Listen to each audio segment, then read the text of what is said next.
Hey everyone, welcome to think with Priyam. और आज हम शुरू कर रहे हैं क्लास 8 का chapter first, natural resources and there uses.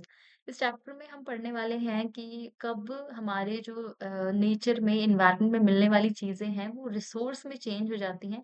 कितने टाइप के रिसोर्सेज होते हैं, किस बेसिस पे हम रिसोर्सेज को डिवाइड करते हैं और फिर उनके यूजेस किस तरीके से हैं और हमें किस तरह से उनका यूज़ करना चाहिए। हमें रिसोर्सेज को बचा-बचा कर के यूज़ करना चाहिए। सस्टेनेबल यूज़ क्या होता है, ये सारी चीज़ें हम इस चैप्टर में पढ़ेंगे। चैप्टर इंटरेस्टिंग होने वाला है। अगर आपको चैप्टर समझ में आता है और हेल्पफुल लगता है, तो आप वीडियो को शेयर कर सकते हो, चैनल को सब्सक्राइब कर सकते हो। So we are starting chapter 1। ये जो चैप्टर है आपकी न्यू बुक से है, क्योंकि हमारे एनसीईआरटी ने बुक्स जो है आपकी चेंज करी है, तो ये न्यू बुक से मैं स्टार्ट करवा रही हूँ। So when does nature become a resource, कब हमारा जो नेचर में चीजें होती हैं वो हमारे रिसोर्स में कन्वर्ट हो जाती हैं, ये क्वेश्चन है। One of the meaning of the word nature is the totality of life and non-life forms that are part of our environment but have not been created by humans। क्या कह रहे हैं कि नेचर में कौन कौन सी चीजें हम इंक्लूड करते हैं। एक तो वैसी चीजें जिनमें लाइफ है, ठीक है, जैसे कि हमें लाइफ है, एनिमल्स में लाइफ है, इंसेक्ट्स में लाइफ है। और वो चीजें भी इसमें इंक्लूड होती हैं जिनमें लाइफ नहीं है, नॉन लाइफ फॉर्म्स की जो चीजें हैं, जैसे कि माउंटेन्स हो गए, ब्रिजेस हो गए और आपके रॉक्स हो गए। ये सारी नॉन लाइफ चीजें हैं जिनमें लाइफ नहीं है। ये सब जो है हमारे नेचर का पार्ट होती है, लेकिन इनको क्या है, इनको ह्यूमन ने नहीं बनाया है। So when human use this for their sustenance and create new things from them for consumption, these elements of nature become a resource. तो जब इन चीजों को, यानी कि जिनमें लाइफ है और जिनमें लाइफ नहीं है, और जब इन चीजों को ह्यूमन जो है अपने कंजप्शन के लिए यूज करता है, अपने बेनिफिट के लिए यूज करता है, ठीक है, उनको मॉडिफाई करता है, तो उससे क्या होता है, वो नेचर की चीजें क्या बन जाती है, हमारे लिए एक रिसोर्स बन जाती है। ठीक है, क्या बोल रहे हैं, जब ये लाइफ फॉर्म वाली चीज़ें और नॉन लाइफ वाली फॉर्म की चीज़ों को जब ह्यूमन जो है अपने बेनिफिट के लिए यूज़ करता है, तो क्या बन जाती है, वो एक रिसोर्स में कन्वर्ट हो जाती है। For example, trees are part of environment and they exist independently of humans. जो ट्रीज हैं वो हमारे पूरे एनवायरनमेंट का पार्ट है और इंडिपेंडेंटली वो रहते हैं और बहुत ही सालों से रहते हुए आ रहे हैं। यानी कि ट्रीज तब से हैं जब से ह्यूमंस भी नहीं थे, है ना? तो ट्रीज तब से हैं जब से ह्यूमंस भी नहीं है, यानी कि वो इंडिपेंडेंटली बहुत टाइम से रहते हुए आ रहे हैं। बट जब हम उनको कट कर देते हैं एंड कन्वर्ट करते हैं और उससे कुछ बनाते हैं, जैसे कि लाइक टेबल चेयर, हम कुछ भी बनाते हैं, जब फर्नीचर उनसे बनाते हैं, तो क्या होता है, ट्री हमारे लिए एक रिसोर्स में कन्वर्ट हो जाते हैं। इससे पहले वो रिसोर्स नहीं होते, बट उसके बाद वो रिसोर्स में कन्वर्ट हो जाते हैं। In short, we apply the term natural resources to materials and substance that occur in nature and are valuable to humans. तो हम क्या कह रहे हैं कि हम नेचुरल रिसोर्सेज जो टर्म है उन मटेरियल्स के यूज करते हैं जो नेचर में मिलते हैं हमें और हमारे ह्यूमंस के लिए, यानी कि हमारे लिए बहुत ज़्यादा इम्पोर्टेंट होते हैं। यानी कि ऐसी चीज़ें जो हमें नेचर से मिलती हैं और हमारे लिए वैल्यूएबल होती है, जिनको हम अपनी इंटेलिजेंसी का यूज़ करके अपने बेनिफिट के लिए यूज़ करने लगते हैं या अपने बेनिफिट के अकॉर्डिंग जो है उसको मॉडिफाई कर लेते हैं, वो क्या हो जाती है हमारे लिए, कि नेचुरल रिसोर्स बन जाती है। ठीक है? इतना समझ में आया? इसके बाद चलते हैं कैटेगरीज ऑफ नेचुरल रिसोर्सेज। अब हमने देखा कि नेचुरल रिसोर्सेज क्या होते हैं, यानी कि वो रिसोर्सेज जो हमें एनवायरनमेंट से मिले हैं, वो लिविंग फॉर्म में भी हो सकते हैं, नॉन लिविंग फॉर्म में भी हो सकते हैं। जब ह्यूमन जो है उसको अपनी इंटेलिजेंसी से कन्वर्ट करता है अपने बेनिफिट के लिए, तो हमारे लिए रिसोर्स बन जाते हैं। उन्हें हम बोलते हैं नेचुरल रिसोर्सेज, क्योंकि वो नेचर से मिले हमें। अब नेचुरल रिसोर्सेज को ना हम अलग अलग पार्ट्स में भी डिवाइड करते हैं। एसेंशियल फॉर लाइफ, ऐसे रिसोर्सेज जो हमारी लाइफ के लिए एसेंशियल है। एसेंशियल मतलब बहुत जरूरी है, जैसे कि एयर हो गया, वाटर हो गया, सॉइल हो गया, फूड। ये सारे ऐसे रिसोर्सेज हैं आपके, जो आपके लिए बहुत ज़रूरी है, आपके लिए बहुत ज़्यादा एसेंशियल है, ठीक है? दूसरे होते हैं आपके material resources. Material resources like would हो गए, मार्बल हो गया, कोल, गोल्ड, ये जो है, ये ह्यूमन्स की लाइफ में ऐसा बहुत ज़्यादा कंट्रीब्यूशन नहीं करते हैं, बट क्या है, एक तरीके से ऐसे ऑब्जेक्ट्स हैं जो चीज़ों की ब्यूटी को बढ़ाते हैं, ठीक है? उनकी यूज़फुलनेस को बढ़ाते हैं। जैसे कि अगर कहीं पे आप मार्बल लगा दे रहे हो, गोल्ड यूज़ कर रहे हो, सिल्वर यूज़ कर रहे हो, तो उसका ऐसा कोई बेनिफिट हमें नहीं मिल रहा, बट क्या है, वो एज़ अ ज्वेलरी हमारे लिए वर्क कर रहा है, ठीक है? हमारे लिए as a resource, as a money bank की तरह हमारे लिए वर्क करता है, ठीक है? तो इनको क्या बोलते हैं, हम इनको मटेरियल रिसोर्सेज़ कहते हैं। थर्ड आते हैं आपके energy resources. Sources such as coal, water, petroleum, natural gas, sunlight, and wind, which power modern living, transports and production. तो ऐसे रिसोर्सेज जैसे कि कोल हो गया, वाटर हो गया, पेट्रोलियम, नेचुरल गैस, सनलाइट्स वगैरह, ये क्या है? ये एनर्जी देने का काम करती हैं।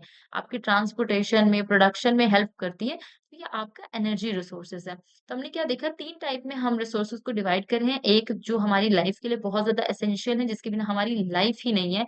दूसरे हमारे मटेरियल रिसोर्सेज हैं और तीसरे जो है हमारा एनर्जी रिसोर्सेज है। इसके बाद आता है हमारा रिन्यूएबल रिसोर्सेज। अब हम ना रिसोर्सेज को उनकी रिन्यूएबिलिटी के बेसिस पर डिवाइड करते हैं कि जो रिसोर्सेज जो है रिन्यूएबल हो जाते हैं, यानी कि बार-बार रिप्लेनिश होते रहते हैं, बार-बार एक साइकिल के थ्रू इस अर्थ पर आते रहते हैं, उनको तो हम रिन्यूएबल रिसोर्सेज कहते हैं। बट जो रिसोर्सेज नहीं आ पाते हैं, यानी कि जो बार-बार रिन्यूएबल नहीं होते, जो एक बार यूज़ करने के बाद खत्म हो जाते हैं, उनको हम बोलते हैं नॉन रिन्यूएबल रिसोर्सेज। तो इसी तरीके से हमने रिसोर्सेज को डिवाइड कर रखा है। सो पहले हमारे renewable resources. Renewable resources like sunlight, river, forest, soil and wind can naturally replenish. यानी कि इस तरह की जो चीजें हैं, चाहे वो सूरज की रोशनी हो, चाहे नदी का पानी हो, चाहे घने जंगल हो या मिट्टी हो या हवा हो, ये सारी की सारी चीजें ऐसा नहीं है कि खत्म हो जा रही है, ये चलती रहती है ना। हवा आपको मिलती रहेगी, फॉरेस्ट जो है अभी भी है, बहुत पहले से भी है, नदियाँ हैं, नदियों में भी पानी है, धूप की जो सूरज की रोशनी है वो हमें कितने सारे सालों से मिलती आ रही है ना, तो ये खत्म होने वाले नहीं है। तो ये चीज़ें क्या है, ये हमारे रिन्यूएबल रिसोर्सेज़ का पार्ट है जो बार-बार न्यू होती रहती हैं। इट य इफ यूज्ड सस्टेनेबली, और ये क्या है, ये तब तक खत्म नहीं होंगे जब तक हम इसको सस्टेनेबली यूज़ करते हैं। सस्टेनेबल यूज़ का मतलब ऐसा यूज़ है जिससे कि आपकी अपनी नीड, है ना? जो आपकी प्रेज़ेंट नीड है, वो भी पूरी हो, प्लस जो है फ्यूचर की नीड भी पूरी हो। यानी कि आपको किसी भी चीज़ का यूज़ ऐसे करना है ताकि आपकी अपनी नीड पूरी हो जाए, प्लस वो फ्यूचर की जनरेशन के लिए भी बचा रहे। उसको बोलते हैं सस्टेनेबल यूज़। तो अगर इन सारे रिसोर्सेज़ को हम सस्टेनेबली यूज़ करते हैं, तो ये हमारे अर्थ पर लाखों, करोड़ों साल या हमेशा के लिए बने रहेंगे। यानी कि जैसे कि अगर हम जंगल को ना काटें तो जंगल में अपना ऐसा सिस्टम है कि वो बार-बार ग्रो करता रहता है। और अगर वो थोड़ा बहुत कटता भी है या पेड़-पौधे कुछ खत्म भी हो जाते हैं, तो नेचुरली जो है वो फिर से उग जाते हैं। तो ये हमारा एक सस्टेनेबल सिस्टम है जो बार-बार या रिप्लेनिश होने का सिस्टम है जो चलता रहता है। ठीक है? सॉइल भी है, अगर सॉइल को बहुत ही ज़्यादा सॉइल को अगर ह्यूमन्स जो है डिस्ट्रक्ट ना करे, खराब ना करे, तो सॉइल जो है बार-बार बनती रहती है और बिगड़ती रहती है। तो रिन्यूएबल रिसोर्सेज ऐसे ही होते हैं कि अगर इनका सस्टेनेबल यूज़ किया जाए, सस्टेनेबल यूज़ मतलब आपकी अपनी नीड के हिसाब से और फ्यूचर की नीड के हिसाब से। तो अगर इनका सस्टेनेबल यूज़ किया जाता है तो ये अर्थ पर हमेशा बने रहेंगे। हाउएवर ओवर एक्सप्लॉइटेशन मतलब किसी का किसी लिमिट से ज़्यादा यूज़ करना, है ना? यानी कि आपकी कैपेसिटी है 8 घंटे काम करने की, फिर भी आप 16 घंटे काम करवाया जा रहा है, तो क्या है? आपका ओवर एक्सप्लॉइटेशन हो रहा है। सो ओवर एक्सप्लॉइटेशन अगर हम करें, यानी कि जंगलों को काटने की सीमा, अगर आप थोड़े बहुत पेड़ पौधे काटते हैं तो वो दोबारा से रिप्लेनिश हो जाते हैं, दोबारा से ग्रो कर जाते हैं। बट जितनी जल्दी वो ग्रो नहीं कर रहे हैं, उससे 2 3 4 गुना आप पेड़ों को काट दे रहे हैं, तो वो ग्रो नहीं कर पाते हैं, उससे होता है उनका ओवर एक्सप्लॉइटेशन। सेम अदर चीजों के लिए भी हम एग्जाम्पल्स यूज कर सकते हैं। और and human activities like the industrialization, fossil fuel use and the deforestation disrupt the natural cycle। तो जो ह्यूमन की एक्टिविटीज है ना, चाहे वो इंडस्ट्रियलाइजेशन हो, यानी कि बहुत सारी इंडस्ट्रीज बनाना, फॉसिल फ्यूल्स का यूज करना, पेट्रोलियम का, कोल का यूज करना, डिफॉरेस्टेशन करना, यानी कि जंगलों को काटना, इससे क्या होता है, इससे पोल्यूशन क्रिएट होता है। जो हमारे इन्वायरमेंट का, जो नेचर का साइकिल है ना, नेचुरल साइकिल है, वो डिस्टर्ब हो जाता है, वो खराब हो जाता है। कॉज़िंग प्रॉब्लम्स, और जब ये साइकिल जो है खराब होता है, इससे क्या होती है, इससे होती है problems such as glacier melting. तो आप देखते हैं कि जब बहुत ज़्यादा पॉल्यूशन होता है तो क्या कहा जाता है कि इससे ग्लोबल वार्मिंग हो रही है। ग्लोबल वार्मिंग से क्या है, हमारे जो ग्लेशियर है, जो आइस ग्लेशियर है, वो मेल्ट हो रहे हैं, पिघल रहे हैं बहुत तेज़ी से। वाटर सिक इनसिक्योरिटी आ जाती है, यानी कि पानी की कमी होने लग जाती है, टेम्परेचर जो है बढ़ने लग जाता है। Industrial waste further pollute river. तो जो इंडस्ट्री से निकलने वाला वेस्ट है, वो क्या कर रहा है, आपके रिवर को पॉल्यूट करने लगता है, पॉल्यूशन करने लगता है, गंदा करने लगता है, and disturbing the ecosystem and making water bodies unable to support life. और पूरा इकोसिस्टम जो है खराब कर देता है, डिसरप्ट कर देता है, और इससे क्या होता है, जो हमारी वाटर बॉडीज है, जैसे कि रिवर है, लेक्स है, ओशंस है, ये सब क्या हो जाती है हमारी, इनमें जो लाइफ है ना वो खत्म होने लग जाती है। सो हमने क्या देखा, रिन्यूएबल रिसोर्सेज कौन से होते हैं, जो अपने आप को रिप्लेनिश करने की जो है कैपेसिटी रखते हैं। बट ये कब तक अपने आप को रिप्लेनिश कर सकते हैं? जब तक कि हम इनका सस्टेनेबल यूज़ करते हैं। फिर मैंने बताया था कि आपको सस्टेनेबल यूज़ किसे कहते हैं। लेकिन अगर इन सारे जो रिसोर्सेज़ हैं इनका ओवर एक्सप्लॉइटेशन होता है या ह्यूमन एक्टिविटीज़ जैसे कि इंडस्ट्रियलाइज़ेशन, फॉसिल फ्यूल्स का यूज़ करना, डिफॉरेस्टेशन करना, नेचुरल साइकिल्स जो है उसको खराब कर देता है, ठीक है? और ग्लेशियर मेल्ट होने लग जाते हैं, इससे वाटर की इनसिक्योरिटी आ जाती है, टेम्परेचर बढ़ता है, क्लाइमेट चेंज होता है। तो ये सारी चीज़ें जो है रिन्यूएबल रिसोर्सेज़ से जुड़ी हुई हैं। इसके बाद चलते हैं हम नेक्स्ट स्लाइड पर। Non renewable resources. अब हमने पहले तो देख लिए कि रिन्यूएबल रिसोर्सेज़ कौन से होते हैं जो बार-बार रीजनरेट होने की कैपेसिटी रखते हैं। तो नॉन रिन्यूएबल रिसोर्सेज़ क्या हुए? जिनके पास ये कैपेसिटी नहीं होगी। Non renewable resources are created over the long period. तो जो ये रिसोर्सेज़ है ना नॉन रिन्यूएबल यानी कि ये बार-बार रिन्यू नहीं हो पाते हैं। इनको ब और ये रिन्यू क्यों नहीं हो पा रहे हैं जल्दी-जल्दी? क्योंकि इनको बनने में लाखों करोड़ों साल लगते हैं। और लाखों करोड़ों साल तक हम वेट तो कर नहीं सकते हैं कि अगर हमने एक बार कोल खत्म कर दिया है, तो उसको बनने में अब करोड़ों साल लगेंगे। तो करोड़ों साल तक हम बैठ के वेट नहीं कर सकते कि हमारी जो नेक्स्ट जनरेशन है, उसको कोल जो है मिल जाए। तो अगर हम चाहते हैं कि हमारी जो नेक्स्ट जनरेशन है उसको कोल मिले, तो हमें ये इंश्योर करना पड़ेगा कि आज हम जो है कोल का लिमिटेड यूज़ करें या ऐसा यूज़ करें, जिससे कि आगे की जनरेशन के लिए भी वो बचा रहे, जिसे हम कहते हैं सस्टेनेबल यूज़। ठीक है? They can not be replenished at the rate we use them. तो ये जो नॉन रिन्यूएबल रिसोर्सेज है ना ये उस स्पीड से रिप्लेनिश हो ही नहीं पाते हैं जिस स्पीड से हम खत्म करते हैं क्योंकि इनको बनने में बहुत ज्यादा टाइम लगता है इनकी स्लो मेकिंग होती है। तो इस वजह से इनका जो ये इस तरीके से रिप्लेनिश यानी कि इस तरीके से अपने आप को रिन्यू नहीं कर पाते जितनी स्पीड से हम इनको खत्म करते हैं इनको कंज्यूम करते हैं। For example fossil fuels coals and petroleum and minerals and metals like iron, copper, gold and are non renewable resources. तो हम देख रहे हैं फॉसिल फ्यूल्स है, कोल, पेट्रोलियम, मिनरल्स हैं, ये सारे के सारे हमारे नॉन रिन्यूएबल रिसोर्सेज हैं। India has significant quantities of coal reserves. We mine coal to meet our growing need for energy. अब इंडिया में जो है बहुत ज्यादा कोल की क्वांटिटी है नहीं, लेकिन जितनी भी है तो उसको हम क्या कर रहे हैं यूज कर रहे हैं अपनी एनर्जी के लिए। इंडिया में 60% से ज्यादा अभी जो हम इलेक्ट्रिसिटी यूज करते हैं ना वो हमारी कोल से आती है, यानी कि कोल को इतना जलाया जा रहा है और उसके बाद हमारी पूरी कंट्री को इलेक्ट्रिसिटी प्रोवाइड की जा रही है। बट ये जो कोल है, एक तो ये नॉन रिन्यूएबल रिसोर्सेज है, यानी कि हमारा रिसोर्स खत्म हो रहा है। दूसरा ये पोल्यूशन क्रिएट करता है और ये जो पोल्यूशन क्रिएट करता है उससे होता है ग्लोबल वार्मिंग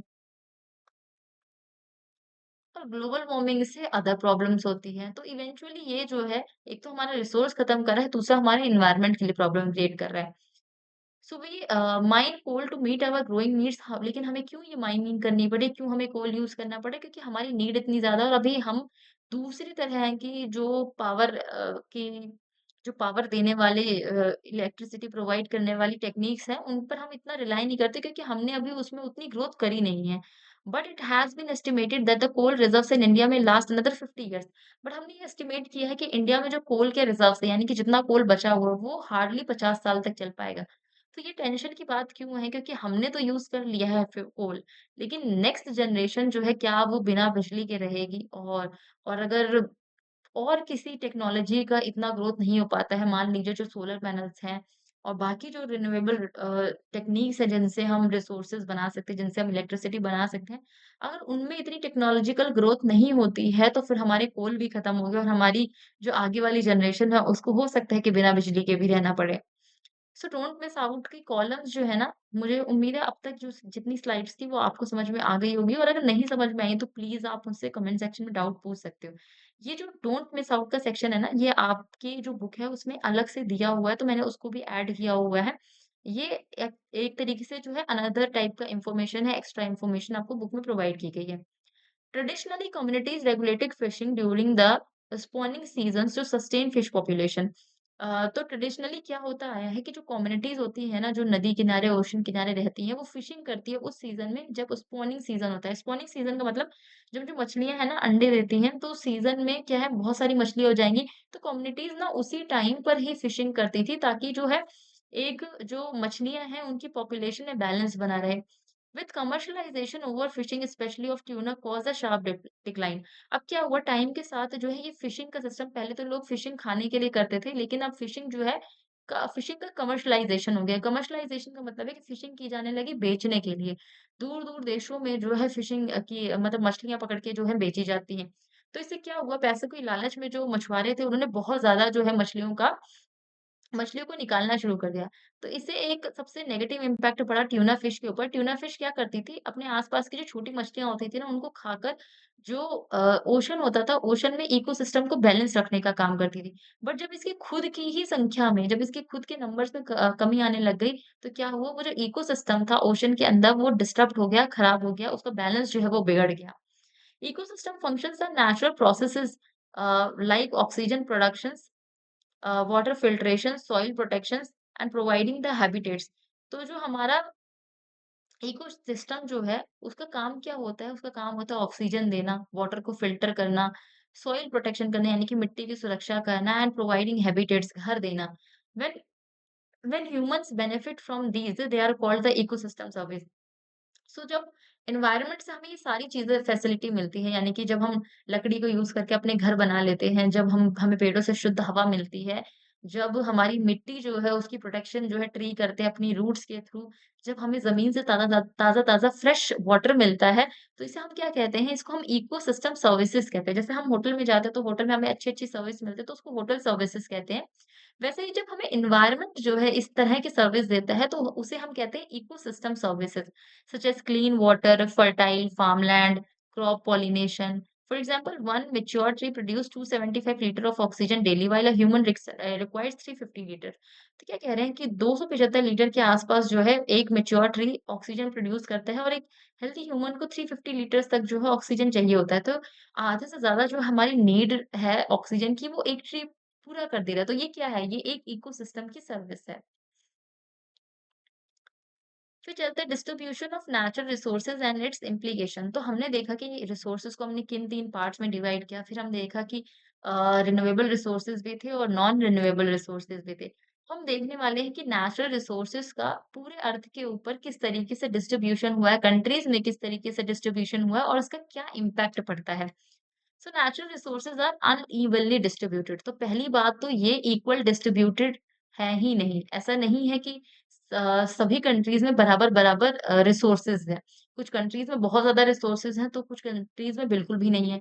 कुछ स्टेट्स में बहुत ज़्यादा रिसोर्सेज हैं, तो कुछ स्टेट्स में बिल्कुल भी नहीं। जैसे अगर आप इंडिया की बात करें, तो इंडिया में जो हमारा आयरन वगैरह है, कोल है, तो ये सारी चीज़ें हमें कहाँ मिलती है? झारखंड वाले एरिया में मिलती हैं। लेकिन बाकी के जो स्टेट्स हैं उनमें ये चीज़ें इतनी नहीं मिलती। झारखंड, उड़ीसा इन सब में ही हमें ये रिसोर्स देखने को मिलते हैं।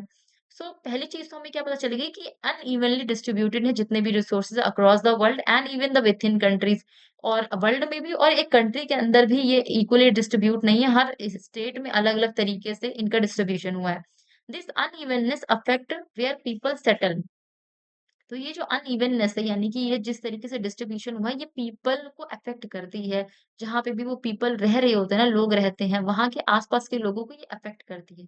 कैसे अफेक्ट करती है? हाउ ट्रेड डेवलप्स, ट्रेड से अफेक्ट करती है, ट्रेड अफेक्ट करती है। Shapes the international relations and conflicts throughout history many wars have been fought to control the valuable resources.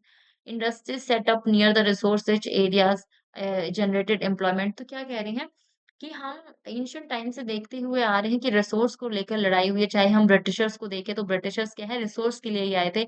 India में उनको जो है मसाले स्पाइसेस मिल जाते थे जो कि एक टाइप के नेचुरल रिसोर्स थे। तो नेचुरल रिसोर्स के लिए ब्रिटिशर्स आए, उन्होंने एक कंट्री को पूरी की पूरी गुलाम बना लिया। तो ये क्या था? ये इसका इम्पैक्ट ही तो था। नेचुरल रिसोर्सेज को पाने के लिए ही उन्होंने इंडिया में इतना बड़ा जो है कनेक्शन सिस्टम जो है रूट सिस्टम बनाया, रोड बनवाई, रेलवे बनवाई। तो ये क्या था? ये एक नेचुरल रिसोर्स को पाने के लिए ही तो था। तो ये यही कह रहे हैं कि ये लोगों के ट्रेड को इम्पैक्ट करता है, इंटरनेशनल रिलेशन को इम्पैक्ट करता है, लोगों में कई जगह पे लड़ाइयाँ करवाता है, वैल्यूएबल रिसोर्स को लेकर बहुत सारी जगह पे लड़ाइयाँ हुई हैं। इंडस्ट्रीज़ जहाँ पे भी ज़्यादा रिसोर्सेज़ होते हैं, वहीं पर सबसे ज़्यादा इंडस्ट्रीज़ जो है लगाई जाती हैं। रिसोर्स रिच एरिया में ज़्यादातर आपको इंडस्ट्रीज़ देखने को मिलती हैं। क्योंकि और इससे क्या होता है, इससे उसके आस-पास फिर शहरों का विकास होने लग जाता है। जहाँ पे इंडस्ट्री है, वहीं पर ही लोग रहेंगे। सबसे पहले तो जहाँ पर रिसोर्सेज़ हैं, तो वहाँ पर क्या लगेगा, वहाँ पर इंडस्ट्रीज़ लगेंगी। फिर जहाँ पर इंडस्ट्रीज़ हैं, तो वहाँ पर क्या बनेंगे, होम्स बनेंगे, टाउन्स बनेंगे। और वहीं पर जो है पीपल रहेंगे। है ना? तो हम देख रहे हैं कि जो रिसोर्स है वो इंडस्ट्री को अट्रैक्ट करता है, फिर इंडस्ट्रीज़ जो है टाउन प्लानिंग और लोगों को अट्रैक्ट करती है। जिससे क्या होता है इकोनॉमी को सपोर्ट मिलता है while improving the living standard. अब जब लोगों को रोज़गार मिलेगा तो उनका जो है जीवन में जो है जीवन की स्थिति है, परिस्थिति उसमें भी सुधार आएगा। However these benefits often comes with a serious cost. अब ये स ऐसा नहीं है कि जहाँ पे रिसोर्सेज़ है वहाँ पे सिर्फ़ फ़ायदे ही फ़ायदे मिलते हैं, इसके कुछ नुकसान भी होते हैं। क्या पीपल आर समटाइम्स डिस्प्लेस्ड तो कई बार ऐसा क्या होता है कि जिस रिसोर्स वाले एरिया में फैक्ट्री लगाई गई है, उस फैक्ट्री को लगाने के लिए जो लैंड होती है ना, वो आम लोगों से ही ली जाती है और उनको ज़बरदस्ती वहाँ से निकाल दिया जाता है। कई बार जो मुआवज़ा दिया जाता है, वो इतना कम होता है कि उनके लिए वो काफ़ी नहीं होता है। कई बार गलत तरीके से मुआवज़ा दिया जाता है। कई बार जो है उनको किसी तरह का कोई मुआवज़ा नहीं दिया जाता है। मुआवज़ा क्या होता है जब आप किसी से उसकी कोई चीज़ ले रहे हो तो उसके बदले में उसको कुछ अमाउंट दे देते हैं ताकि उसको ऐसा ना लगे कि उसके साथ नुकसान हुआ है या उसका घाटा हुआ है। तो जितने की ज़मीन होती है गवर्नमेंट जो है ऐसा ऑर्डर है कि गवर्नमेंट को उतना या उससे ज़्यादा पैसा दिया जाना चाहिए। बट कई बार ऐसा होता है कि गरीब लोग होते हैं, उनको इतनी नॉलेज नहीं होती है, तो उनकी ज़मीन हड़प ली जाती है बिना पैसा दिए। So people are sometimes displaced तो कई बार जो लोग हैं उनको वहाँ से हटा दिया जाता है। Their cultures and sacred sites may be threatened और कई बार ऐसा होता है कि जो आदिवासी लोग हैं वो जंगलों की पूजा करते हैं, तो कई बार उनको वहाँ से हटा दिया जाता है, जंगलों को प्रिज़र्व कर लिया जाता है, जंगलों को काट दिया जाता है। तो जो उनके सेक्रेड प्लेसेस हैं वो भी खतरे में आ जाते हैं and long term conflict can arise between the local community and the industries government और इससे क्या होता है जब आप किसी एरिया से जो वहाँ पे 10 सालों से 20 सालों से लोग रह रहे हैं, उन लोगों को हटा देते हो अपनी इंडस्ट्री को एस्टेब्लिश करने के लिए, तो क्या हो जाता है, उन बिज़नेसमैन से और उन लोकल कम्युनिटीज़ में आपस में एक तकरार होने लग जाती है, लड़ाई-झगड़े होने लग जाते हैं। ठीक है? इतना समझ में आया? इसके बाद है हमारा national and international trade largely depends on the geographical availability of the natural resources. अब किसी नेशन के बीच में किस तरह का ट्रेड होगा ये किस पर डिपेंड करता है कि उनके आपस में जो है कितने रिसोर्सेज हैं। 1 minute let me put the charger